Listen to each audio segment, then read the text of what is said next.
Hi, my name is kaxkeoranaturel. So today we're going to be discussing reasons why your hair is not growing, or reasons for hair shedding and hair loss. And one of the a lot of reasons why your hair you may be experiencing significant hair loss. And number one reason is stress. So you see, whenever the body is stressed, the body releases the stress hormone called cortisol, and that generally affects your growth of everything, right? And when we're talking about stress, we're talking about mental stress, emotional stress, physical stress. You realize, though, that when people have suffered from prolonged illness, their hair starts to thin, and in some cases, their hair actually does fall off. So stress actually can do a lot of damage to your hair. So the less stressed you are, the more your hair has a better condition for hair growth. And there are tips on how to relieve stress, anything that life is full of a lot of stress here and there. We have to learn how to relieve stress, positive environment, positive meditation, massaging your scalp, and then also, doing everything that you can do to just relieve the stress on your life. It creates a better environment for hair growth. Expressing stress after a long time can have more intense effect on your hair. Stress also causes something called telogen effluvium. So that's actually one of the hair conditions that is actually pretty dominant in a lot of people, and it's caused by stress. So don't be stressed. Number two reason why you may be experiencing a lot of hair loss is because of diet. Diet generally affects our entire life, our well-being, and it's important that you eat the right foods. Your hair would definitely benefit from you eating the right foods. So let's dive into the kinds of things your hair actually just need in nutrients and minerals. Number one is biotin. Biotin actually helps the hair produce something called keratin that's essential for hair growth.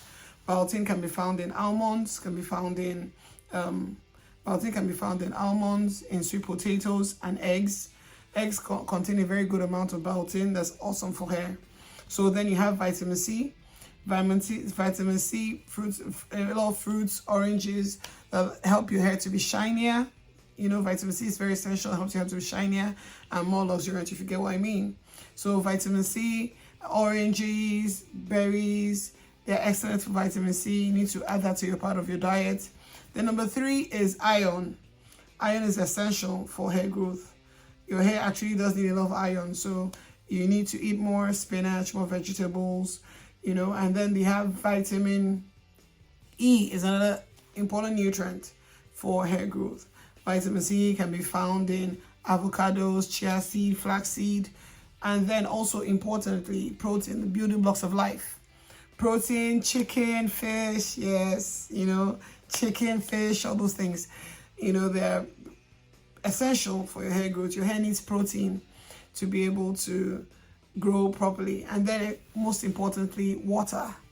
Drink water. Your hair is like a garden, it needs a lot of water, so learn to drink a lot of water.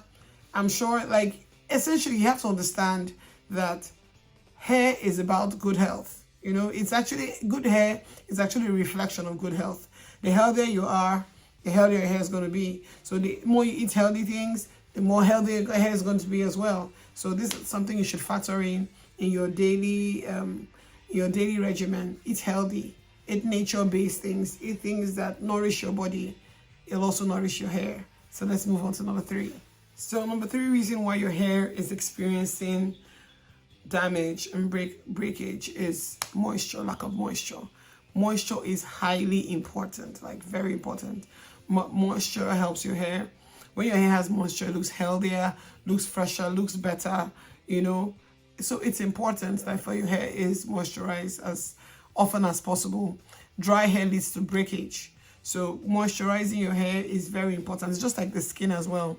Dry skin can crack, but when you moisturize your skin looks better and healthier. So moisture is very important. So the question is, how do we keep our hair moisturized? The number one way you can use moisturizing shampoos.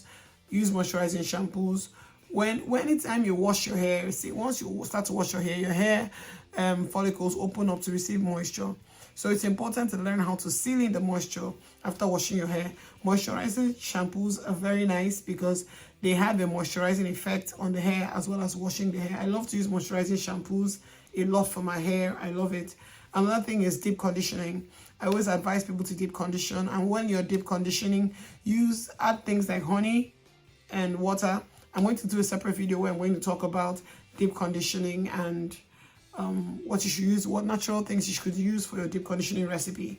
Deep conditioning helps to restore moisture back to the hair and helps your hair to have, it just creates a wonderful atmosphere for hair growth. Also, importantly, don't wash with hot water.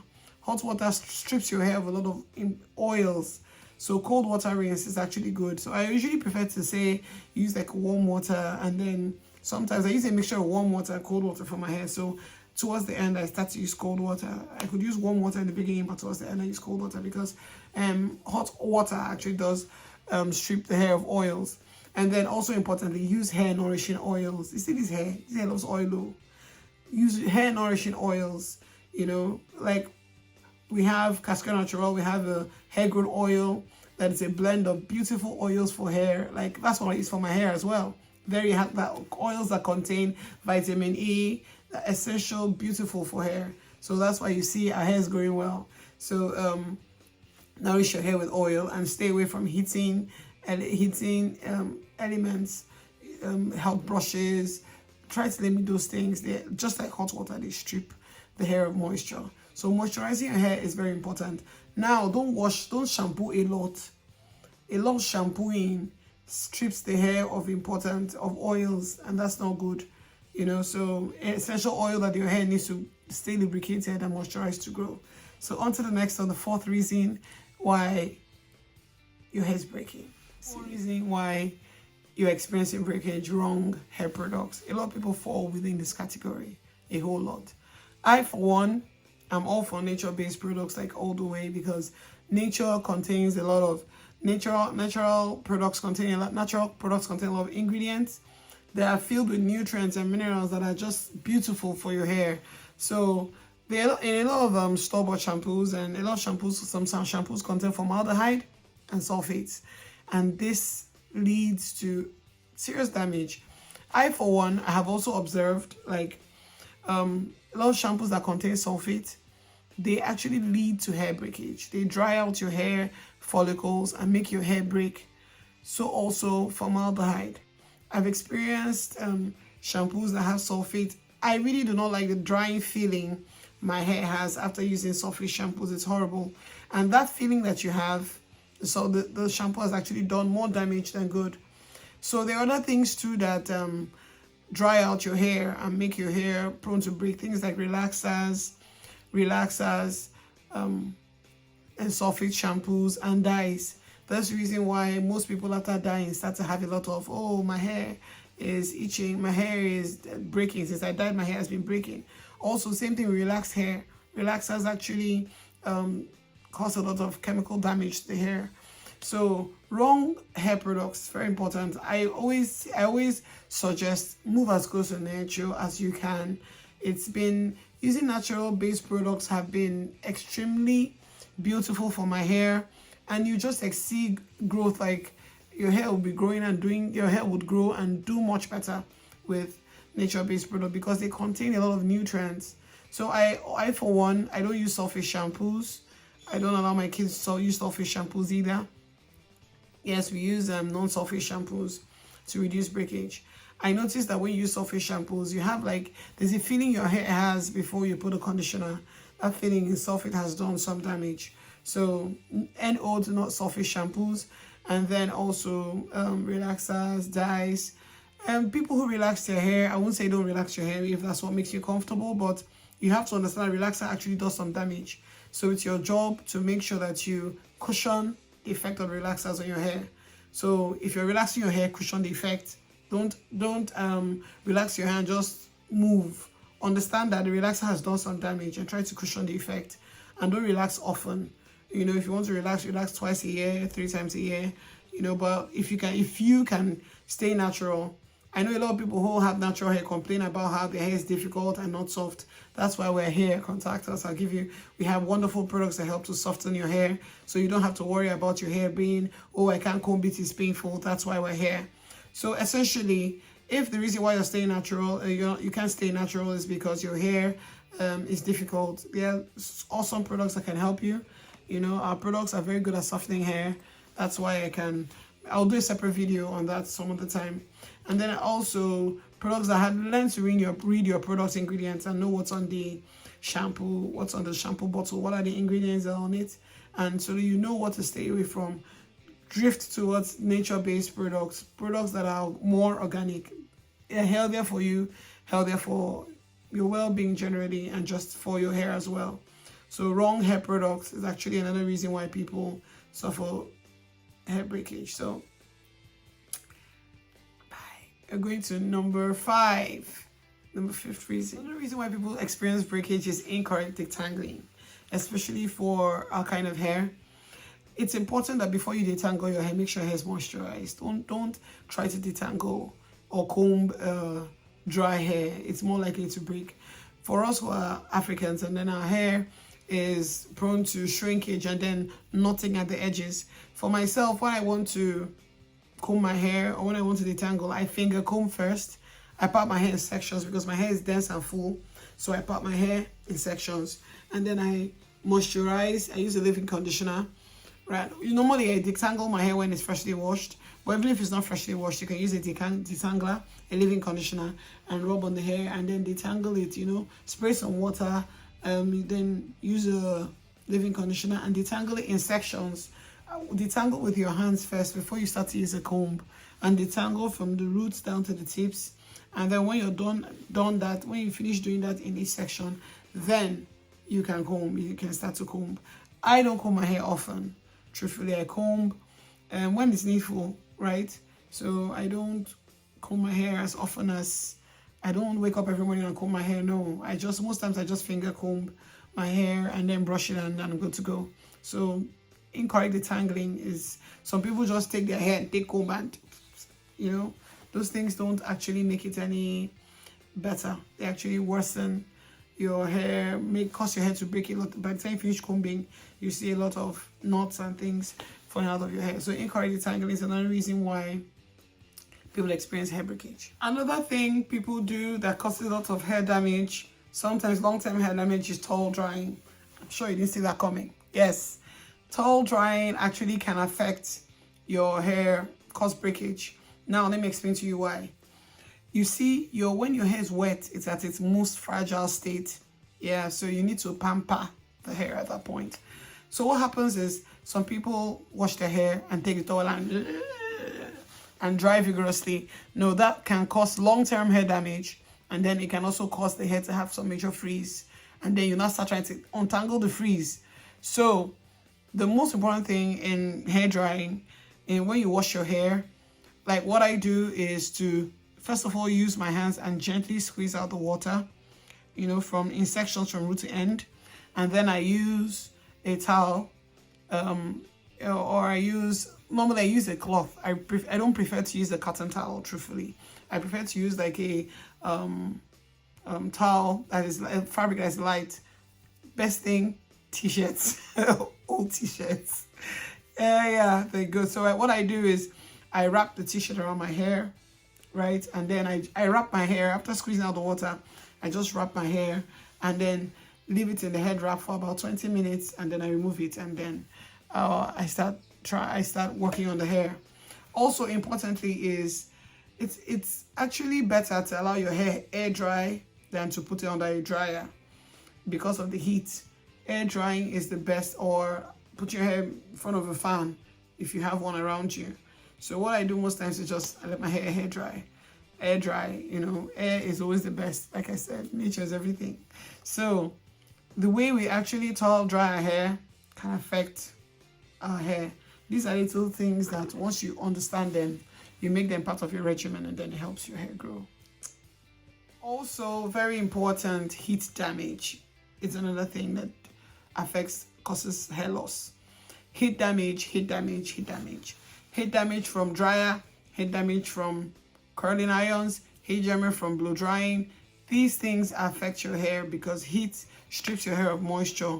It gives your hair like extensive damage. So the less you use these things, the better for you. The less your hair, hot combs, the less your hair is exposed to heating elements, the better your hair is going to be. So in this one, you just try to stay away from them as much as possible, and then even if you're going to have to use them, try to cushion the effect of using the heat damage. Try to cushion the effect of using a heating element on the hair by moisturizing. Another good way to before using a heat element, try to moisturize adequately before you use it. If your hair is not properly moisturized, it will dry out more.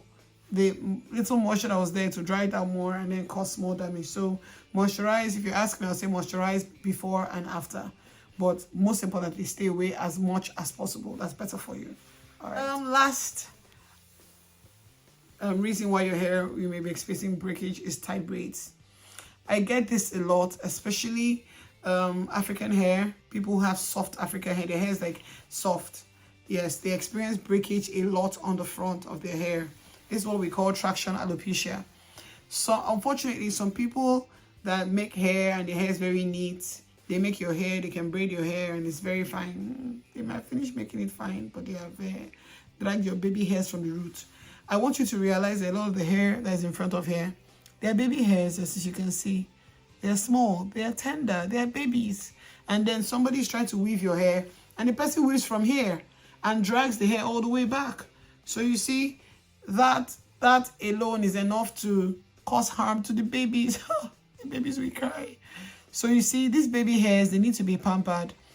If you have, especially people who have soft hair, their hair is prone to breakage as much as more than people who have like denser, thicker hair like myself.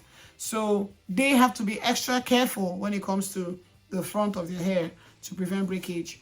They have to be extra careful, the ends. So I always say, when you're trying to braid, leave a little brush. When they're trying to do any form of thing, leave a little brush and allow them, don't let them weave your hair all the way from the beginning. And then there are some hairstyles that actually worsen your breakage, like Ghana weaving. That Ghana weaving drags and drags and drags and drags the hair all the way back. Yeah, so that also. And then rotate how you make your hair. For example, if you're one that is prone, some people are more prone to breakage, hair breakage, especially in front, than some others. I always suggest try to switch how you do your braids. Maybe sometimes you just do it such that it's curved in front as opposed to starting from the front. Try to switch up how you do your braids, and so you can give the baby hairs time to breathe. Let the hair breathe. So essentially, tight braids can do a lot of damage. And the worst thing about it is that the more you experience traction alopecia, at the point the hair follicles there will be damaged. So the more you keep dragging it, and then at the point you now realize the hair is not growing there anymore. You're like, my hair is not growing. What's going on? So try not to, and then try to pamper that hair. When you're treating your hair, deep conditioning, give that place of love. Use oils to pamper that area. It helps to stimulate the hair follicles and strengthen them as well. So these are all the reasons why you may be experiencing a lot of hair damage. I also forgot to add that zinc is also very important. Hair supplements, taking supplements also help your hair. The zinc is very important. Also actually even helps to reduce dandruff. If you can add that to your if you can eat foods that are rich in zinc, for example, like red meats. Or maybe there are foods that are rich in zinc anyway. So add that to your meals, and if you can take it as a supplement, it actually does help hair growth. Nature has everything beautiful for your hair. That's a fact. So bye, subscribe, tell your friend to tell a friend. I just told you everything you need for your hair. Bye.